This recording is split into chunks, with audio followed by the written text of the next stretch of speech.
La caída de uno de los tramos de la línea 12 del metro de la Ciudad de México ha abierto un profundo debate acerca de las condiciones estructurales que tiene la infraestructura, no de la Ciudad de México, de todo nuestro país. Sí, no solamente las condiciones estructurales, Mauricio, ver cómo se diseñan, cómo se financian, al final cómo se terminan las obras y qué responsabilidades hay de todos los que participaron en tragedias como la que vivimos apenas la semana pasada.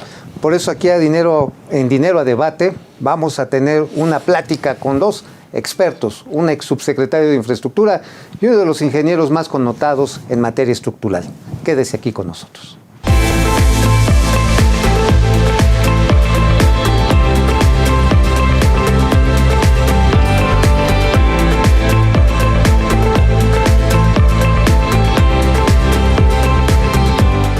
Bueno, sin más preámbulos, Rogelio, vamos a presentar a nuestros invitados de hoy.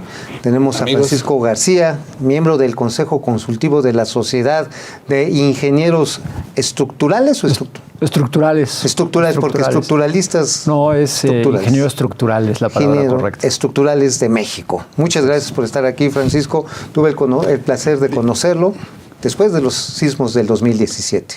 Así es, una época complicada en donde pues, la sociedad junto con el Colegio de Ingenieros tuvimos que organizarnos y salir a las brigadas de inspección para pues, darle ese servicio a la comunidad que estaban deseosas de saber si su casa, su vivienda estaba en condiciones adecuadas. Fue de mucho aprendizaje, ¿no?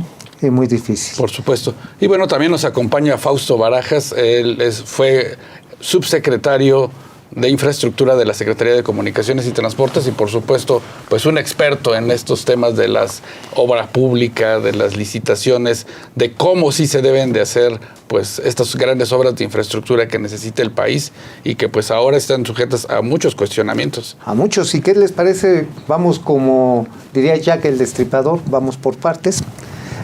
La línea 12 del metro. ¿Cuál es la primera percepción en un análisis que hay un peritaje en camino, pero cuáles serían las razones que podemos presumir que ocasionaron este desastre? Paco. Bueno, desde luego creo que estamos en una etapa muy temprana para poder sacar conjeturas. Evidentemente ya hay algunas líneas que a los ingenieros estructurales nos llaman la atención, comportamiento estructural que por nuestra formación profesional podemos comprender mejor o de otra forma que el resto de las ingenierías o de la población.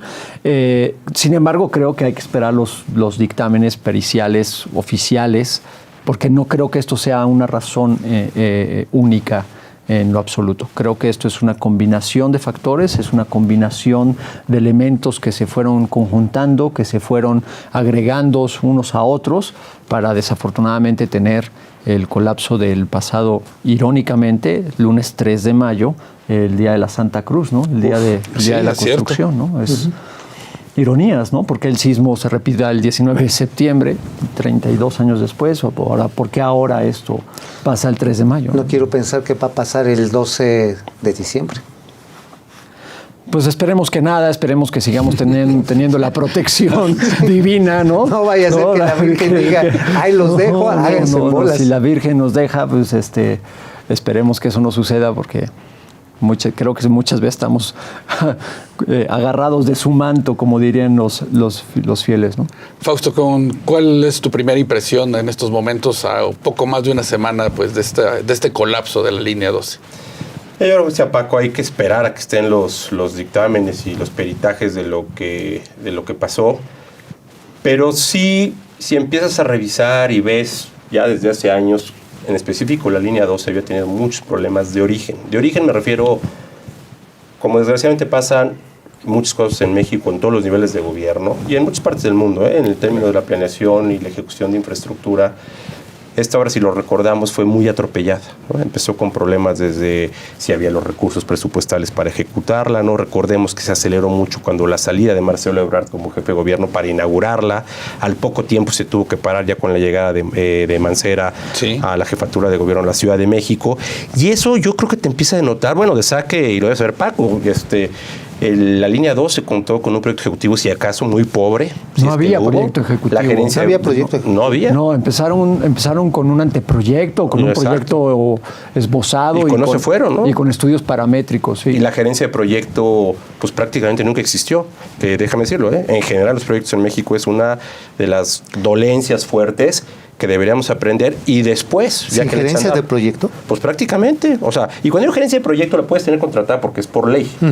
El tema es que sean efectivas, es decir, que lo que dice el gerente de proyecto ocurra, que la coordinación sea, porque por lo regular lo que pasa, desgraciadamente, es que en las esferas políticas o en los mandos, déjame decir, administrativos de los gobiernos, sea el de la ciudad o federales o en otros estados, pues el gobernante en turno o el político en turno lo que quiere es inaugurar la obra. Y pues como decía a veces cuando yo trabajaba como subse, los ingenieros decían, pues los tabiques tardan en secar lo que tardan, ¿eh? Eso no es como la inflación, no por decreto secan, ni pegan, ni las obras se hacen. Y desgraciadamente en México sí abusamos mucho de eso. Y yo creo que cuando empieza a ver lo de la línea 12 y después de que la acabas, la echas a andar, digamos, con todos estos problemas, 10 años después, lo que ves, o 9 prácticamente, 9. Lo que estás viendo así nada más de saquecito que va a salir, digo, no hay que ser genio para saberlo, es si tú tenías presupuestos hace 10 años en el metro de aproximadamente 15,000 millones, sí, los subiste y luego los bajas, hoy tienes 15,000, hoy otra vez tienes 15,000, 10 años después, cuando la infraestructura aumentó al menos en una línea. Y para que no me dejara mentir, esa infraestructura que es, por ejemplo, la del metro, las 12 líneas, entre más obsoleta se va volviendo, más mantenimiento dinero, ¿no? requiere, ¿no? Y estamos viendo la línea 12, ¿eh? Hay que ver cómo están las otras 11.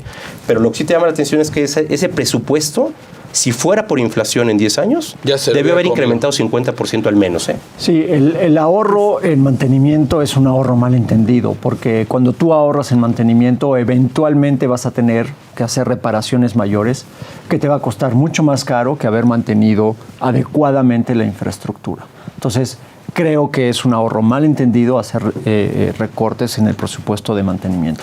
Y creo que uno de los factores, no es el único, repito, creo que es una suma de factores, pero creo que la falta de mantenimiento o de supervisión de la línea 12 es una de las causas del colapso. Ahora, pero también ustedes lo están poniendo aquí a mesa, ya casi vamos a una pausa, pero es que se hizo atropelladamente, ¿no? Yo recuerdo que lo inauguraron a bombo y platillo, y charratachún, tachún, tachún. Octubre del 2012, por ahí. Ajá, o sea, sí. Y a los pocos meses, porque las curvas estaban súper pronunciadas, había algunos ingenieros, me acuerdo, que diseñaron el metro, que decían, oigan, pues es que los trazos son derechos si quieren que vayan bien, no hagan este tipo. Es más, Francisco Bojorquez incluso le recomendó que después de esas culebreadas, el director del metro le dijo a Miguel Ebrard, Mancera, ¿no? No, a Ebrard. A Ebrard.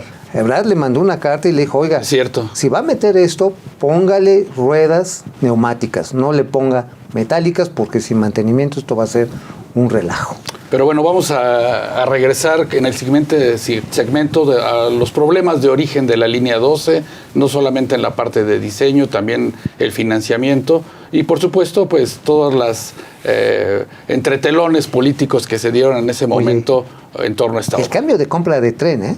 No, eso fue todo un tema. Digo, yo no quiero aquí usar la palabra más ocurrida en esta administración, que es corrupción, pero el cambio, ahora sí que cambio de tren, de proveedor, a mí me dejó con muchas dudas.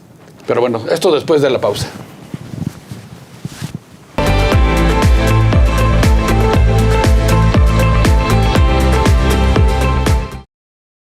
En la edición de mayo de la revista Mundo Ejecutivo se encuentra el ranking de las 30 mejores empresas de energía eléctrica de México.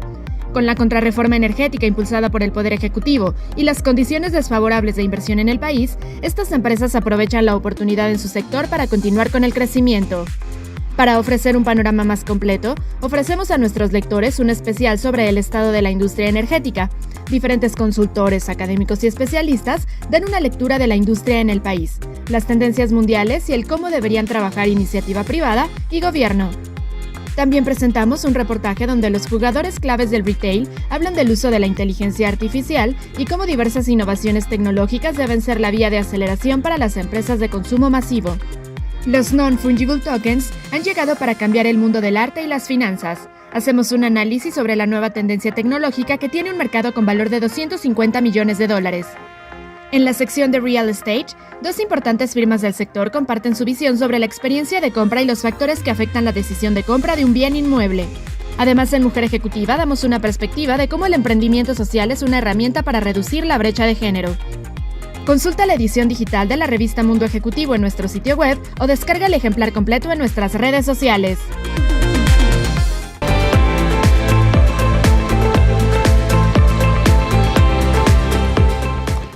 Ya estamos de regreso en Dinero a Debate. Qué bueno que nos acompaña. Los mexicanos solemos tener memoria muy corta. No tiene mucho tiempo que se inauguró la línea 12 del metro, apenas 9 años atrás que se concluyó esta obra y pues ya hay un desastre mayor.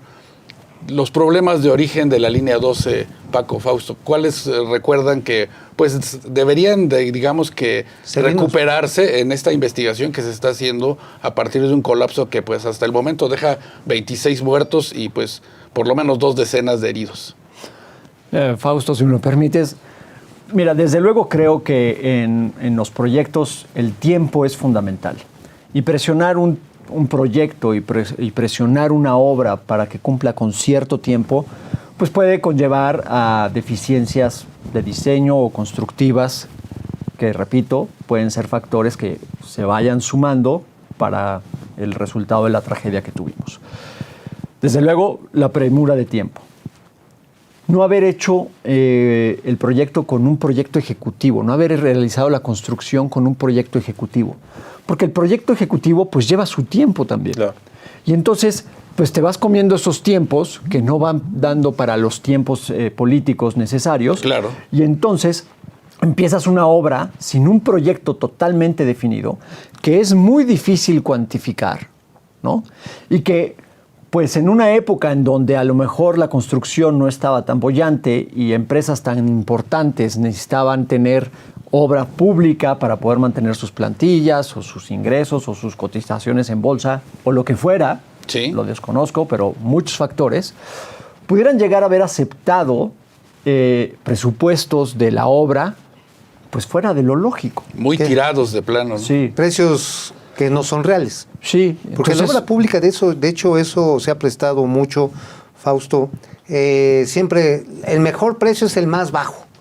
Y la calidad, pues, va en consecuencia, ¿no? Digo, muchas veces es lo que topamos. Sí, a ver, yo creo que ahí cuando tú ves en términos del funcionario y las empresas, y déjame decir, los medios, cómo juegan en esta, sí, también, ¿no? En Somos esta parte. perversos también, empujamos la ballena. El incentivo del funcionario siempre es irte por el precio bajo. Uh-huh. ¿Por qué? Claro. Porque si tú te vas, por ejemplo, en una licitación, te entran 10 y tú sabes bien que el primer, segundo y tercer lugar, el precio se están tirando a matar y no da, aun cuando tengas un proyecto ejecutivo o no, fue el caso del metro o en cualquier otra obra de infraestructura, el funcionario dice, bueno, si yo me voy al cuarto, quinto, todo el mundo va a decir, ¿no? Ya te vi. Corrupción. Raro, ¿no? Digo, como aparte al presidente le encanta, sí, ¿no? Todo el mundo empieza a ver seguramente porque esa es la realidad de lo que pasa y hay que decirlo, ¿no? Y no necesariamente corrupción, ¿no? Sí. Pero el funcionario toma una decisión para evitar problemas de señalamientos y se la da el primero o el segundo lugar, de antemano sabiendo que difícilmente van a cumplir. Lo que ocurre en el transcurso por la ley de obra pública que tenemos, hay convenios modificatorios, eso haciendo las cosas, déjame decirlo, bien, ¿no? Sin meterle ya ahí fantasmas perversos y cosas de ese estilo. Pero sí tienes un problema muy serio en cómo, ya sabemos, otros países tienen reglas donde te vas a la media entre los que cotizan, el más bajo, el más alto, y sacas un promedio, ¿no? Y ves más o menos dónde está el parámetro, o claramente asignan al que cumpla claramente con todo. Aquí lo que a veces tienes en la ley de obra pública es que tú abres las ofertas económicas y desde ahí empieza la presión, ¿no? Mediática de los mismos contratistas hacia el gobierno. Las filtraciones. Claro. Y luego viene la revisión técnica. En la revisión técnica al funcionario, déjenme decirlo, si se están haciendo las cosas bien, le tiembla la mano para decir, oye, es que los primeros 5 no dan. Por supuesto. ¿No? Porque cómo descalificas empresas grandes con prestigio para sacarlas de proyectos o declarar desierta una licitación. Entonces, en la obra pública sí tienes, creo yo, mucha perversidad de cómo está diseñada. Yo soy de la idea que necesitamos modificar la ley de obra pública, tenemos que tener leyes de obra pública mucho más avanzadas. Digo, países como Colombia tienen leyes de obra pública mucho más avanzadas que la nuestra, los franceses, los americanos, en fin. El nuestro, con eso que ves, por ejemplo, en el metro, lo que decía Paco, no tienes un proyecto ejecutivo híjole, ya de saque, Sí. pues te llama la atención. Sí, algo está pasando. pero eso pasa en muchas obras de infraestructura en el país o con proyectos ejecutivos muy deficientes o muy medianos. Cuando asignas esta obra, por ejemplo, que decían ustedes, bueno, decían que iba a costar 17,500 millones de pesos. Se fue a cerca de 26,000 millones Por supuesto. de pesos.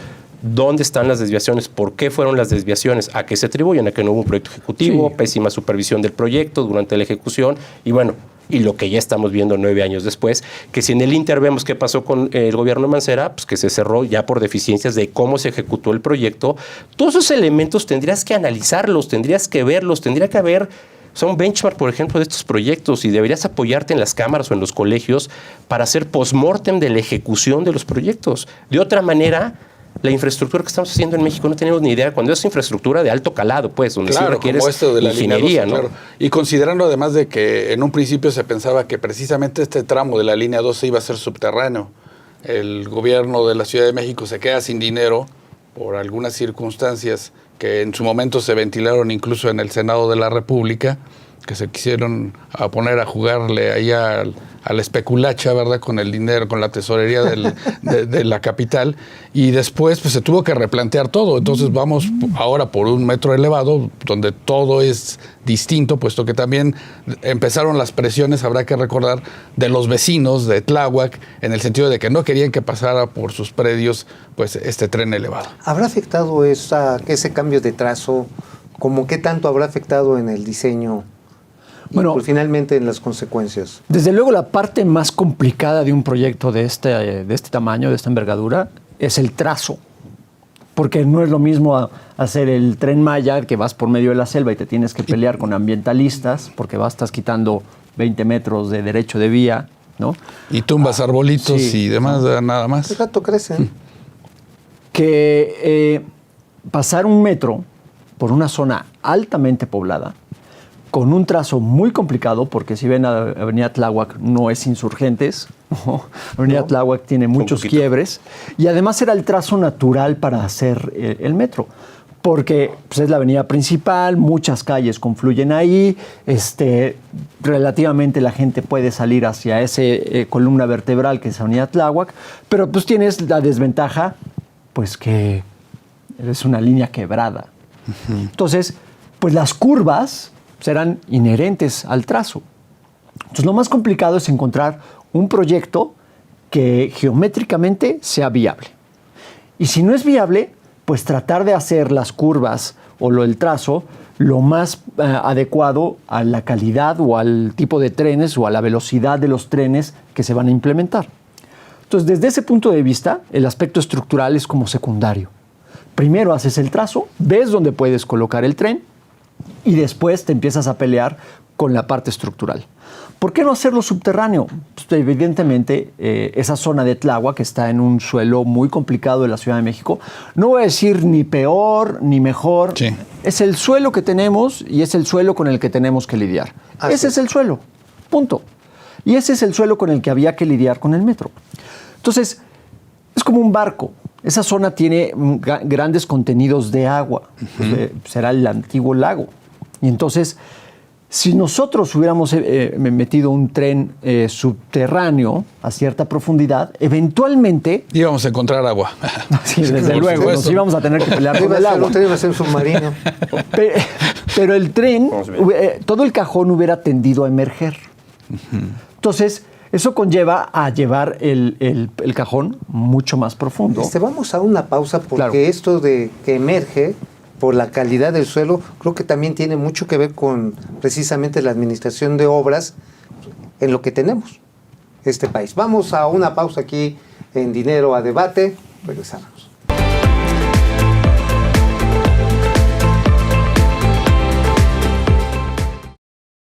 Conoce el único Marketplace First Class que tenemos para ti. Encuentra lo que deseas en cualquier momento y desde cualquier lugar en Mi Shop, el sitio donde tendrás productos de la mejor calidad como alimentos, licores y una asombrosa galería de arte con piezas de los artistas más importantes del gremio.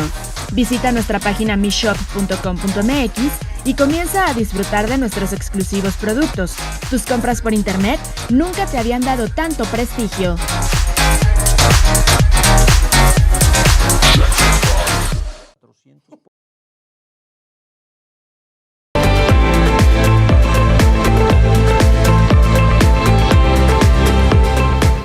Regresamos aquí en Dinero a Debate. Paco, estabas comentando algo que es parte de las realidades en zonas que fueron lacustres, como la Ciudad de México, pero también hay algunas ciudades medias en Guanajuato, mismo Michoacán, que estuvieron cerca de zonas lacustres y que también padecen problemas de hundimiento. Pero esto que mencionabas de la línea 12. Sí, evidentemente haber metido un tren subterráneo que no hubiera tenido ese problema de trazo, porque si vamos por abajo de las calles, sí, pues podemos tener un trazo totalmente recto. Más recto, ¿no? claro. Y ya ajustar las estaciones a donde podamos salir verticalmente. Evidentemente es un tema de costo, porque como no podemos hacer un tren de superficie como el de Calzada de Tlalpan o el de Troncoso, ¿no?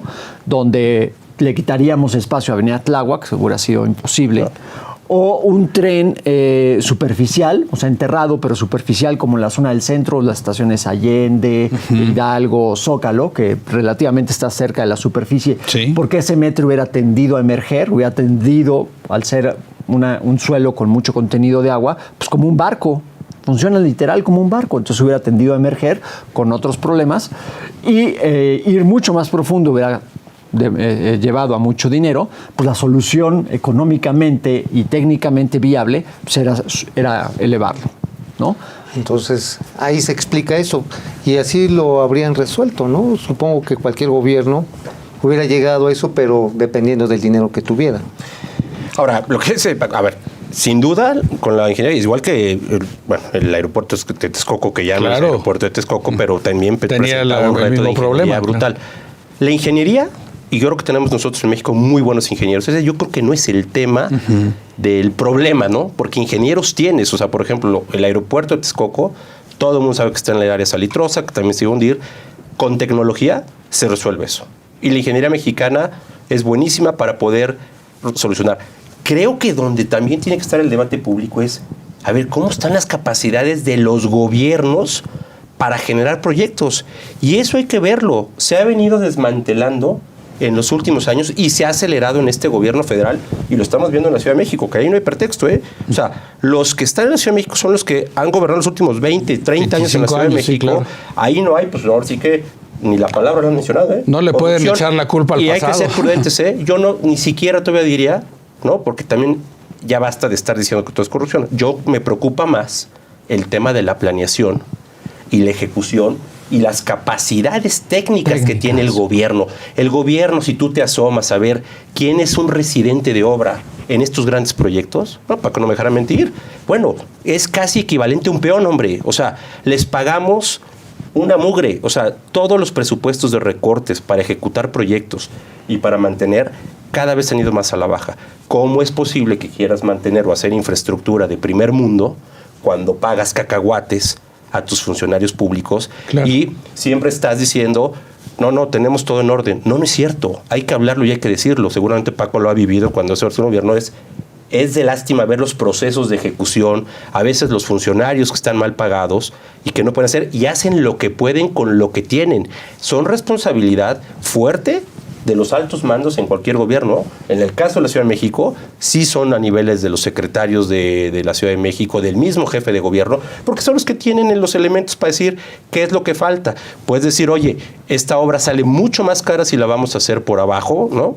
¿Cuánto más? Oye, ¿se puede hacer por arriba? Los ingenieros te van a decir, sí, hay que tener cuidado con esto, eventualmente va a pasar esto. Si tú consideras el mapa de riesgos que cualquier ingeniero, ¿no? Un buen ingeniero te lo da, y eso lo tienes en la ruta de acción y ejecución, y como pasó ahora, 9 años después, hubiera seguido lo que tenía que hacer, con las curvas, ¿no? Elevado, hubiera ocurrido. Digo, pues en Hong Kong hicieron un aeropuerto en el mar, hombre. O sea, los problemas de ingeniería se resuelven. Sí. Lo que hay que resolver son los problemas de negligencia y de incompetencia en la ejecución de los funcionarios. Claro, en ese sentido, Fausto, la ley de responsabilidades, ¿cómo va a operar en este proceso de buscar a dónde están las causas del colapso de la línea 12 y quiénes serían los responsables? Mira, yo no soy muy optimista porque sí creo que más allá de quién gobierne, debería ser una comisión, no necesariamente la gente que está en el gobierno, claro, el partido del gobierno. Debería ser la oposición, ¿no? Con una comisión independiente a cargo para hacer las investigaciones conducentes, para enterar primero qué falló, qué es lo que se hizo mal, por qué, dónde están en cada, digamos, tramo de acción, que esa es otra, en vez de que tuvieras a veces en los mejores procesos de planeación y ejecución de proyectos, procesos articulados, todos nuestros procesos de ejecución de obra pública a nivel federal y local están súper fraccionados. Entonces tendríamos que hacer eso primero y juntar el rompecabezas independiente completamente para deslindar responsabilidades. Paco, aquí los ingenieros juegan un papel bien importante. Ustedes son los que pueden determinar qué es posible con cuánto. Finalmente son los que llevan este equilibrio. ¿Qué tanto podríamos avanzar? Primero, para revisar la infraestructura que ya tenemos. Digo, vemos las fotografías del Metro Pantitlán que han empezado a circular muy fuerte, pero vemos algunos puentes de circuito interior o vemos algunos libramientos en algunas ciudades como Guadalajara, incluso en Guanajuato. Dices, ay, pues no sé si le falta una pintada o le falta... El puente chueco en Veracruz también. El puente chueco en Veracruz. ¿Qué se requiere para empezar a ver este problema y atajarlo de alguna manera? Porque esto literalmente tiene un riesgo de venirse abajo. Desde luego creo que es un tema de recursos. No sé si de capacidad técnica a nivel nacional. Desde luego la ingeniería civil es una carrera que ha perdido matrícula. Hemos dejado de tener estudiantes de ingeniería civil. Creo que un poquito por lo que comentabas de esa remuneración a los ingenieros o a los residentes, pues porque no es modestia aparte, pero no es una carrera fácil. Es una carrera que implica mucho esfuerzo, mucho estudio, y si quieres involucrarte en problemas más complejos, pues necesitas especializarte, necesitas tener un posgrado. Entonces, no es la medicina que tienes 10 años de estudio, pero en la ingeniería civil, para tener para poder participar en proyectos importantes y poder tener un buen desarrollo profesional, pues tienes que tener una preparación de por lo menos, yo calculo, entre 7 y 8 años. Entonces, evidentemente... ¿Es más que el promedio de educación nacional? Sí. Entonces, evidentemente, cuando los estudiantes empiezan a ver, porque pues todo el mundo ve cuánto voy a ganar saliendo de la carrera, cuando empiezan a ver esos sueldos contra el esfuerzo que se tiene que realizar, pues evidentemente la relación es muy mala. Entonces eso nos hace perder, desde mi punto de vista, capacidad de buenos técnicos o de buenos ingenieros. ¿No? Que se quieran involucrar en este tipo de problemas. No quiere decir que no los tengamos, creo que tenemos excelentes. Ingenieros, sí. Sin embargo, a lo mejor no tenemos la cantidad suficiente de ingenieros que requiere el país. Y eso es muy importante. Y el mejor ejemplo es el antiguo aeropuerto de Texcoco. Porque el diseño estructural no fue realizado en México. Y los ingenieros nos desgarramos las vestiduras. Hubo varias reuniones de la comunidad ingenieril en donde nos quejamos y dijimos que por qué había sido hecho en el extranjero. Neico, ¿quién más? ¿Parsons? Sí, y Arup, ¿no? Arup estaba involucrado. Y la respuesta es muy sencilla. Pues no teníamos el capital humano, ¿no? Para poder meternos al proyecto de esa envergadura. Porque yo, como mi empresa, donde somos 35, 40 personas, no le iba a dedicar 4 años de mi vida profesional a un solo cliente para resolver una pequeña parte del problema, ¿no? Por supuesto. Entonces, y dice, bueno, ¿por qué no hay un consorcio? Bueno, pudo haberse generado un consorcio de varios despachos. Claro. Pero evidentemente eso conlleva otro tipo de problemas. ¿Pero qué te parece si después de esta pausa nos sigues comentando, Paco, sobre cómo está influyendo la ingeniería en las grandes obras públicas? La línea 12 no es la única que en su momento tendría que estar sujeta a revisión, pero bueno, esto después del corte.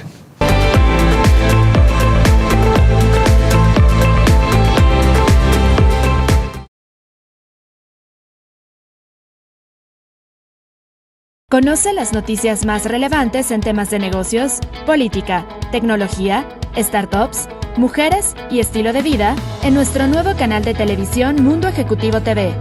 Disfruta por el canal 168 de Total Play de las mejores entrevistas y cápsulas que tenemos para ti. Mundo Ejecutivo TV, un medio de excelencia.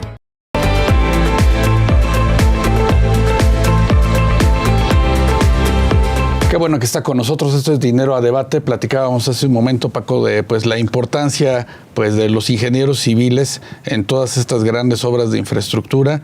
Recientemente hemos visto un cambio relevante. ahora son ingenieros militares los que están al frente pues de las obras emblemáticas en la 4T, y pues bueno, ahí está, digamos que la advertencia de todo lo que puede uno cuidar en estos procesos para no tener las consecuencias que tenemos ahora con lo de la línea 12. Sí, a ver, la ingeniería militar es una ingeniería muy específica para requerimientos muy específicos, ¿no? O sea, los ingenieros militares tienen su propia ingeniería porque tienen sus propios proyectos de infraestructura, y su educación militar está diseñada para resolver esos problemas de infraestructura de los militares. Desde mi muy particular y humilde punto de vista, creo que los ingenieros militares no tienen la visión global de lo que requiere un proyecto de la envergadura de un aeropuerto internacional. Y no hablemos solamente de la ingeniería. El aeropuerto de Santa Lucía va a ser una puerta de entrada al país. O debería de ser, ¿no? O debería ser una puerta de entrada al país. ¿Cuál va a ser el aspecto diseñado por un ingeniero militar para la puerta de entrada al país? ¿Cuartel? No lo quise decir yo, ¿no? Sí, pero es la primera imagen que se van a llevar de tu país. Entonces es fundamental, desconozco totalmente el proyecto de Santa Lucía, no estoy involucrado en él, pero ojalá haya o exista asesoría de arquitectos, ¿no?, en el proyecto. Porque dicen que las obras que construyen los arquitectos se caen, pero las que diseñan arquitectónicamente los ingenieros hay que tirarlas, ¿no? Entonces, pues es una simbiosis, es un matrimonio entre ingeniería y arquitectura que creo que la ingeniería militar no la tiene. Por supuesto. Entonces, pues desde mi punto de vista, ¿los ingenieros militares deberían estar haciendo el aeropuerto más importante del país? No, creo que no. Fausto, esta parte que preguntaba Rogelio y nos ilustraba en la parte simbiótica de profesiones, el ejército también está involucrado en algunos tramos del Tren Maya, está involucrado también en algunas otras obras de acarreos, de movimiento de materiales, un activismo que no sé hasta dónde puede ser, por ejemplo, sujeto de la auscultación pública debido a que pues, es secreto nacional o de seguridad nacional. ¿Qué problemas implica esto para una administración pública que todos los ciudadanos quisiéramos fuera más transparente? A ver, de saque yo creo que el ejército lo están metiendo a hacer, como bien decían, desde aeropuertos, trenes, vacunas, ayudar niños, ¿no? La seguridad. Pública. Creo que este pasado 10 de mayo fueron a llevar serenata. Entonces, creo que sí, más allá del tema, sí creo que es un error de concepción de gobierno y de Estado pedirle al ejército, pedirle a los militares que intervengan en actividades que hacen los civiles, ¿no? Porque claro, entonces estás mezclando y estás poniendo en riesgo en áreas que también, como vemos hace rato mencionamos, por ejemplo, la infraestructura, que es susceptible a veces de corrupción o de, ¿no?, por los montos y las cantidades. ¿Por qué metes a los militares a hacer obras de infraestructura que claramente pueden hacer los civiles, ¿no? ¿Por qué hacerlos en otras actividades? Yo creo que es un error brutal desde parte del gobierno meterlos en actividades que estaban destinadas o que están hechas por Dios. O sea, el ejército está para proteger la seguridad nacional y en un segundo, digamos, orden como ha venido la seguridad pública ante la falta de capacidades para los gobiernos y estados resolver el sistema de seguridad pública. Entonces yo sí creo que el meter al ejército en obras de infraestructura es un error. No están diseñados para eso, no es su trabajo, no deberían estarlas haciendo, porque incluso lo decía Paco, si en la parte civil para ciertas obras como el diseño del aeropuerto, digamos, la parte estructural, se tenía que recurrir, digamos, a empresas extranjeras, otros países, que déjame decirle, ahí voy a un punto que me gustaría mencionar sobre el tema del, digamos, de las capacidades y la escala, pues ¿dónde están esas capacidades? En China, están en España, en Europa, claro, y en Estados Unidos. ¿Por qué? Porque gastan en infraestructura. Porque la inversión pública ha venido cayendo. La inversión pública es un detonante brutal. El recurso fiscal que se mete, complementado por la inversión privada en la parte de infraestructura específicamente, es muy importante. los países que le meten, México le mete solo el 3% de obra pública, ¿no? De inversión pública. Del Producto Interno Bruto. Deberíamos estarle metiendo 5 o 6. China le mete 10. Biden acaba de anunciar el programa más ambicioso de infraestructura para los próximos 5 o 10 años, prácticamente desde la Segunda Guerra Mundial o antes, para tratar de darle una expansión y renovar su infraestructura. Eso genera capacidades, genera capacidades de ingeniería. Aquí lo hemos intentado solucionar, Paco, con las asociaciones público-privadas. También te lo dejo a ti, Fausto. O sea, a ver, que los privados le metan y van a cobrar para tener una cuota. A este gobierno no le gustan y a algunos usuarios no les gustan, por ejemplo, las cuotas que te cobran para subirte un segundo piso. El peaje, sí. El peaje, o por ejemplo la renta que se le tiene que pagar a los operadores de las cárceles de alta seguridad. Es un asunto complicado porque estamos hablando también de la masa de dinero disponible. ¿Cómo generarla y cómo hacerla financiable? Porque me queda claro que pues, China no era una potencia hace 20 años, 30 años, no era una potencia. México despuntaba más. ¿Qué tendríamos que retomar, tanto en la parte de ingeniería como en la conceptualización y monetización de estos proyectos? Creo que no se debe considerar primero un gasto en infraestructura. Creo que se debe considerar como una inversión en infraestructura. Desde hace muchos años debimos haber atacado y explotado la cercanía entre el Golfo de México y el Océano Pacífico a través del Istmo. Claro. Debió haberse atacado hace muchos años con un sistema ferroviario eficiente, 3, 4, 5 carriles de vías férreas que pudieran intercomunicar 2 océanos altamente transitados para hacerle competencia al Canal de Panamá. O sea, lo tenemos geográficamente listo ahí. Y no sé por qué no la ingeniería de trenes se separó con Don Porfirio. Don Porfirio fue el último que hizo trenes de manera masiva. De costa a costa.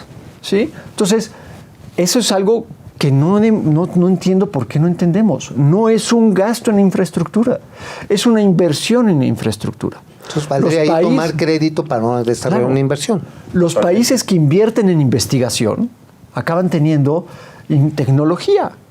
Y también otro pacto con la sociedad, ¿no? Porque volviendo al tema de la línea 12 y los derechos de vía, ahora que hablas del sureste del país, ¿en qué medida también, pues a partir de un respeto a la ley, pues le das potestades al Estado para que la obra tenga que transitar por donde debe de ir y no por presiones de comuneros, de grupos sociales, pues terminas negociando y cambiando la obra y pues tenemos estas consecuencias. Por supuesto, creo que tiene que ver con un escenario de descontento social, ¿no? En donde no quieres afectar más a la gente que de por sí ya está muy afectada. Entonces tratas de mediar, pues cuando no deberías de mediar. La ley dice, yo tengo una ley, ¿no? Y puedo respetar la ley a rajatabla. A ver, esta es la ley y la ley me permite pasar por aquí y son 20 metros de derecho de vía del eje para acá y del eje para allá. Oye, a ver, te voy a expropiar, pero te voy a pagar. Correctamente. Te voy a pagar lo que dice tu predio para expropiación. Oye, pero es muy poquito. Ah, bueno, entonces ahí hay un truco también, que tú bajaste tu valor catastral para pagar menos impuestos, pero pues también estás sujeto a este tipo de eventos, ¿no? Que cuando te necesito expropiar por el bien del país, por el bien de la infraestructura del país. Por el bien de la ciudad en este caso. Pues vas a recibir centavos por los pesos que te corresponden, pero porque tú bajaste tu valor catastral. Si subes tu valor catastral y pagas más impuestos, pues al final de cuentas yo te voy a tener que remunerar a lo que dice tu valor catastral y entonces todo el mundo estamos contentos. Por supuesto. ¿Sí? Pues vamos a una pausa, vamos a regresar a las conclusiones. Vaya asunto el que estamos tocando. A veces, por querernos ver sabrosos, resulta que en el problema de los derechos de vía nos estamos haciendo literalmente el harakiri.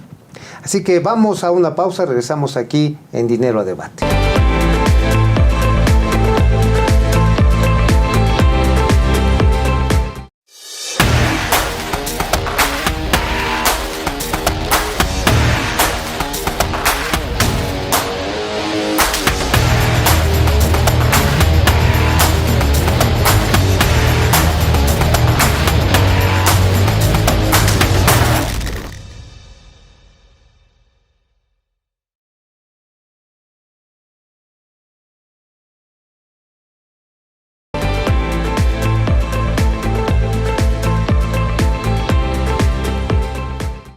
Pues ya regresamos aquí a Dinero a Debate. Ojalá hubieran podido escuchar lo que estábamos ahora sí que tras bambalinas platicando, pero yo creo que vale la pena la reflexión de finalmente cómo intereses políticos, electorales, la falta de dinero, temas también que tienen que ver con un intento de gestión de recursos que no hay. La relación con la comunidad. La relación con las comunidades nos están llevando a hacer lo que podamos y no lo que necesitamos.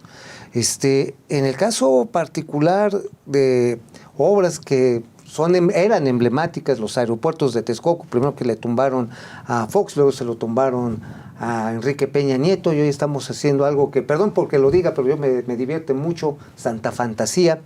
¿Qué es a dónde estamos dirigiendo este país con este tipo de mezclas de factores? Bueno, la conclusión diría que sería la línea 12, pero ¿ustedes qué piensan?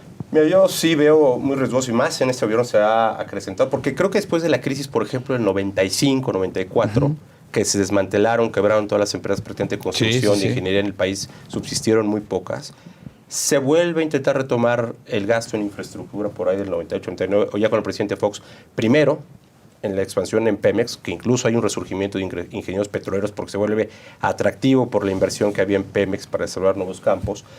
Lo que sí estás viendo cuando en este gobierno, y después de viene un crecimiento, las últimas que hubo el 5% de inversión del Producto Interno Bruto fue en 2011-2012 con el presidente Calderón. Hubo una expansión nuevamente en ingeniería, se hicieron la mayor cantidad de túneles que se habían hecho en la historia en México en 4 o 5 años con la Durango-Mazatlán y otras carreteras, por ejemplo. Si tú no haces eso y no estás metiéndole a la infraestructura como una política de Estado que debe ser una cosa prioritaria para, como decía Paco hace rato, que veas que esto es una plataforma logística, que desarrolles competitivamente, que cierres brechas de desigualdad, difícilmente, y como está pasando en este gobierno, lo único que estás haciendo es acelerando que México pierda competitividad, que la desigualdad o las brechas de desigualdad se vayan abriendo, porque necesitas más infraestructura. Y ahorita hablamos de, por ejemplo, la línea 12, pero ¿qué me dices de los hospitales, las escuelas? En la pandemia, dime, las escuelas públicas, ¿cómo están? Sí, los hospitales. La mitad no tiene drenaje. México, no en Querétaro, en Monterrey. En las ciudades medias y chicas, es una porquería lo que tenemos de infraestructura hospitalaria, la social. Si no le metemos, difícilmente vas a cerrar brechas de desigualdad y vas a aumentar la competitividad del país. Por supuesto. Paco, al inicio de la charla nos comentabas que estamos en una etapa muy temprana para saber qué pasó con lo de la línea 12, pero para los que nos están escuchando, ¿en qué puntos nos deberíamos de poner atención una vez que en 5 semanas se habla? Puedan tenerse el primer peritaje. No, déjame hacer una precisión nada más del tema anterior y ahorita digo mi opinión de la línea 12. Creo que debería haber un pacto político interpartidos por el bien de México. Algo como hicieron los españoles con el pacto de la Moncloa, cuando se acaba la guerra civil y entra Franco. Cuando sale Franco, que todos trabajando por el bien común de México. Y tendría que haber un programa nacional de desarrollo de infraestructura transeccional y que se respetara sexenio tras sexenio. Creo que eso podría ayudar a que el país resurgiera o alcanzara los niveles a los cuales pues, estamos perdiendo. Claro, y que no llegue un cambio de gobierno y que diga esta obra no me gustó y la verdad es que tiramos a la basura todo, ¿no? Pero nada más 113 mil millones de pesos, ni fue tanto. La verdad es que este tipo de obras llevan mucho más de 6 años. Por supuesto. Entonces, debe haber un plan nacional a largo plazo, a 30 años, ¿no?, para poder desarrollar esta infraestructura. Sí, necesaria. Y quitar los intereses políticos de quererse poner la medalla de que yo sí terminé los segundos pisos, yo sí terminé el metro y... Puede haber muchas visiones políticas, pero al final de cuentas creo que tiene que haber una única visión que es el bien del país. Y con respecto a la línea 12, hay que esperar a los dictámenes, desde luego. Sí pudiera ser un tema de varias combinaciones de factores. Multifactorial. Desde mi punto de vista, no es una causa única y absoluta.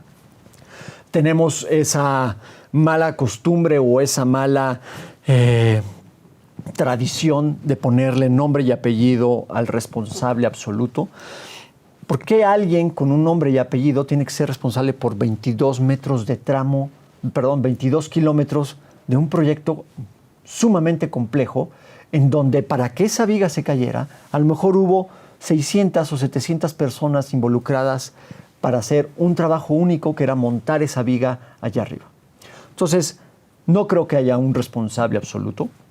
Creo que es una combinación de factores muy complicada, desde el trazo, desde el tipo de suelo en donde están, desde la zona en donde está construido. ¿La calidad constructiva? La calidad constructiva pudiera haber sido otro factor. Los plazos para ejecución de obra, claro, ¿no? Porque tú no puedes tener un colado de concreto cuando está lloviendo, ¿no? Los colados tienen que ser en condiciones favorables, sobre todo de losas que están expuestas a la superficie, y si les cae agua, el concreto se puede degradar. Entonces, no puedes tener un colado cuando está lloviendo.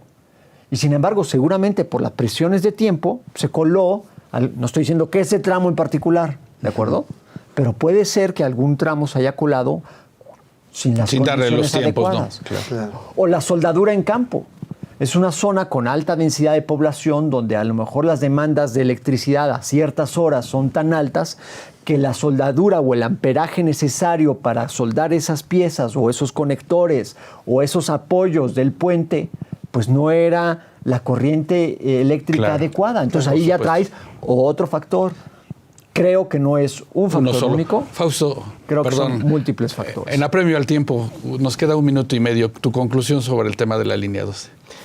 Pues yo esperaría ver los resultados del peritaje y estos dictámenes. Me gustaría también ver un post-mortem o un benchmark del proceso de toma de decisiones. Claro, un poco lo que comentaba. Ver toda la trazabilidad que comenta Paco. Pero no que salgan con, no es que fallaron estas durmientes, no, a ver, ¿quién tomó, cómo, por qué? Más allá, con ese Paco de responsables, que debe haber, pero entender que está fraccionado en la ejecución de grandes proyectos de infraestructura para entender mejor qué estamos haciendo mal. Porque ahorita llamó la atención porque hay muertos, hay mexicanos muertos, 26 hasta el momento, pero cuando ves con agua, los apagones de CFE, algo está muy mal. Las explosiones se en está Pemex. desmantelando de cómo se está tomando decisiones y cómo se está invirtiendo los recursos públicos. Por supuesto. Definitivamente esto es... Perdón, el CIDE tiene un documento que traza esa historia. Vale la pena que se consulte. El CIDE. Sí. A ver, ¿por qué no nos mandas Te mando la el liga? documento del bueno. CIDE. Yo creo que hay Que habla del proceso, Sí. ¿no? hay que socializarlo esto porque de por medio, más allá de nuestra seguridad, va nuestra posibilidad de ser un país que cierre las brechas Es una de crónica de una muerte desigualdad. anunciada, ¿no? Pero vale la pena Claro. hacerlo. Y sobre todo, Mauricio, Fausto, Paco, pues aprender de las lecciones de las cosas que se hacen mal y que terminan mal.